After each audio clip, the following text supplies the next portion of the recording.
The United States is a sporting powerhouse that has contributed greatly to the world sporting community, developing excellence and succeeding greatly in popular sports such as baseball, basketball, and many other Olympic disciplines. The growth of soccer and on and off the field has become a big stagnant, and we think the issue lies in the model of soccer in the United States, the pay-to-play system.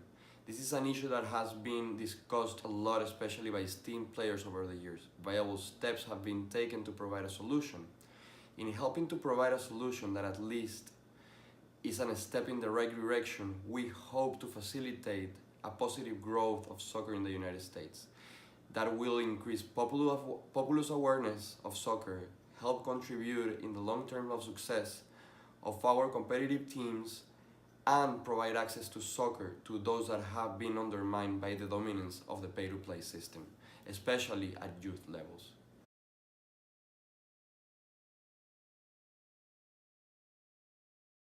So when you think of nations across the world that have a really good soccer program, you think of nations like Brazil, England, and Spain that have really been dominant on the world scene in soccer.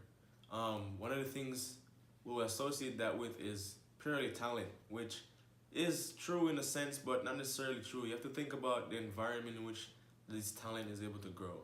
One of the commonalities between these nations is though kids might not have access to the best of quality of resources to be able to take part in sport, there is a lot of different areas that have a great amount of soccer fields and a good soccer community that facilitates their interests, that creates talented players.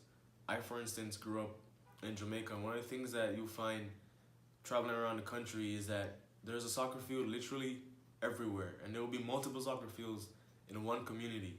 And at any point you could be seeing kids, even adults and parents, whoever, people playing soccer, enjoying the game, having fun, learning from each other, and it really creates an environment that not only breeds natural talent that would benefit our system here in the US, but it creates a more enriched soccer environment where the game is more likely to affect lives and create good personal development for the future. Access to participate in the sport is crucial. Through providing a safe place, children can play recreationally, learn and train the sport and the beautiful game. With the current system, space would cost approximately an average of $2,500 just in registration. All other costs like gear, traveling, tournament, and many other expenses can go up to $10,000. These costs even increase on a competitive level, where participation of longer trips are even more common. One of the improvements we would like to add to this program is to make it accessible to kids that are older. Unpacking the variables that contribute to this issue is perhaps innumerable, so we highlighted a few that we found more closely related. Funding and socioeconomic effects, who is able to participate in the sport regardless where the money is coming from. The idea of elitism is a variable that we explored. The idea that resources and the quality of resources are distributed in this country based on race, economics, and number of parents in the household sometimes is unfair. Gender issues are also arising, blurring the lines of access of elitism, funding, and others, as well as being present crossroads of discussion upon how people are treated. We identified Orlando City Foundation as an entity for research and investigation because of their implementation of mini pitches, a project that we feel that could bring soccer to underserved communities in urban areas while spreading awareness of the game. Teaching personal development in the long run, creating an environment that contributes to the success of soccer in the United States. Orlando City donates fields, conducts clinics, and offers community-related activities in these areas.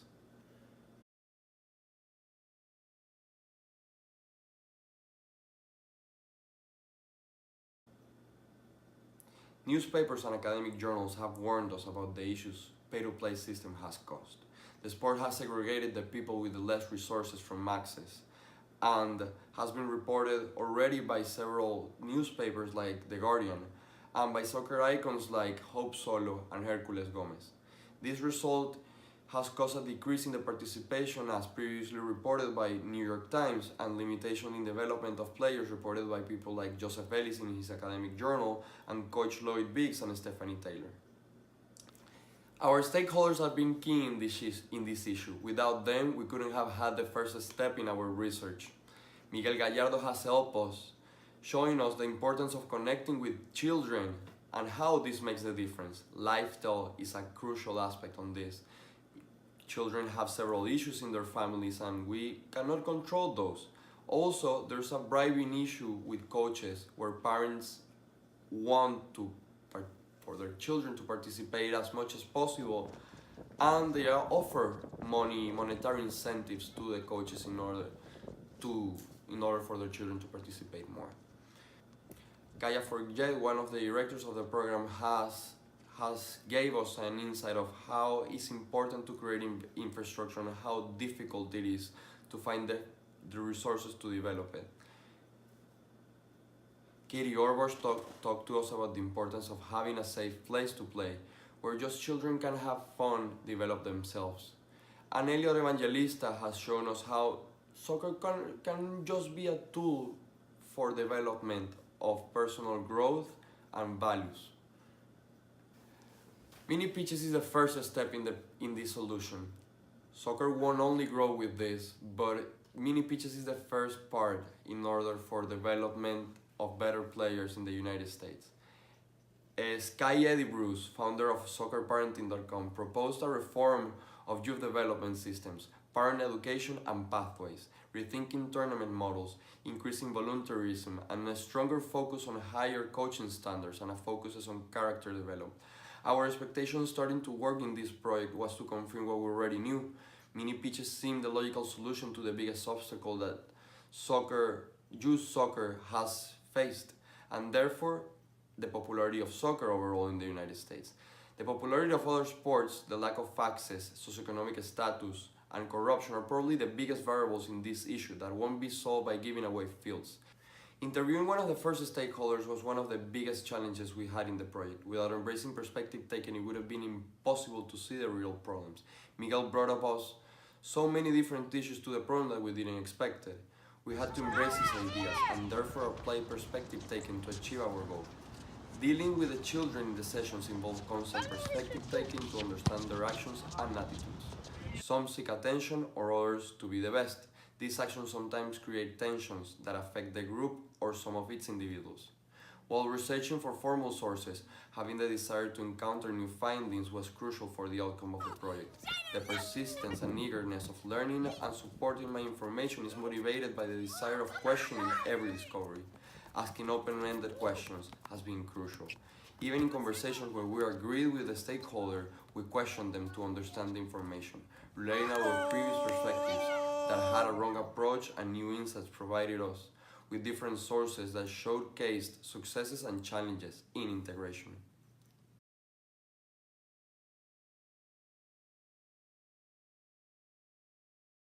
One of the questions people usually ask is, where's the money going to come from to not have a pay-to-play system, to give people access that don't have access?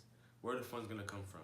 Well, one of the answers that we found to this question is through partnerships with corporations, community leaders that can enable people to have access. One example of this is Target, who donated up to $14 million to the Minnesota United MLS team in order to promote the game in the community and create social programs for students, for young people, for kids in the community to not only be able to play the game, but also for them to be able to develop as young people. We think the solutions also lie on offering fields that are not relying on being part of programs so the greater community can have access. Currently, the mini pitches are located at areas with restricted access, hurting the game because it can only be played as long as a staff member is supervising. Creating programs for older kids is also really important. Teenagers fall into the temptations of vices that can only be avoided with the practice of a physical activity. Currently, the program is only offered to children up to 14 years old, but above that age, they are left behind. The model of structure needs a change. Creating a strategic community and corporate partnerships is crucial for the game to grow. Recycling the rubber tires, as he said before, and the fields. We also think there's a healthy potential for entrepreneurial ventures to be able to be part of the problem solving process in this issue. One of the ideas that we thought of from our experience is to be able to recycle rubber used for items like tires and then use it to be able to recreate mini pitches, recreate durable surfaces that can be used to facilitate more access to the mini pitch in communities. We thought of this idea because in order to fund the cost of one of these fields from paper to reality, it will take about $80,000, and obviously that cost can prohibit such progress. So we think being able to recycle, creating up an entity that could be able to recycle items like rubber from tires who are hard to decompose to be made into surfaces that can be used for play is a good idea to be explored further.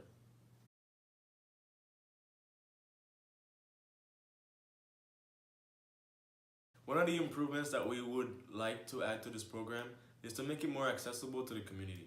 That includes older kids, teenagers, maybe even young adults that would like to be able to play the game, but currently this program doesn't allow this. We think that incorporating the greater community into this program not only enriches the experience of all of those involved, but it grows the community as well as being able to find good talent that could be part of the greater U.S. soccer program in the future.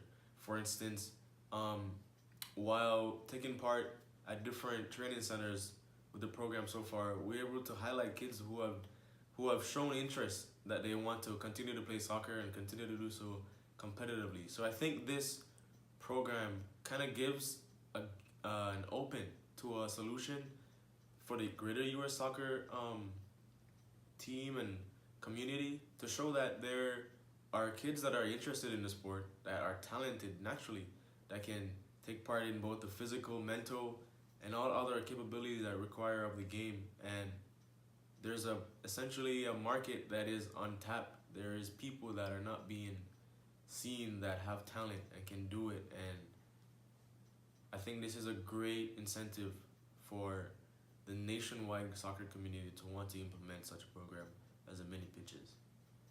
Essentially, we're rebranding this idea. We're bringing it into an environment that people thought it couldn't survive, and in implementing it with the solutions that we've gained through our research, we think it will be able to create a soccer community in the U.S. that will be ranked amongst the best in the world. There's no better time to really get the ball rolling on a program such as this that will help the greater U.S. soccer community. In 2026, the U.S. will be hosting the World Cup with joint partnership between Mexico and Canada. This is an event in this scale that has never been done before between three nations. This is a great opportunity for U.S. soccer, the U.S. soccer community, to be able to reach a greater audience in order to grow soccer, the interest of soccer, the awareness of soccer, the love of the game,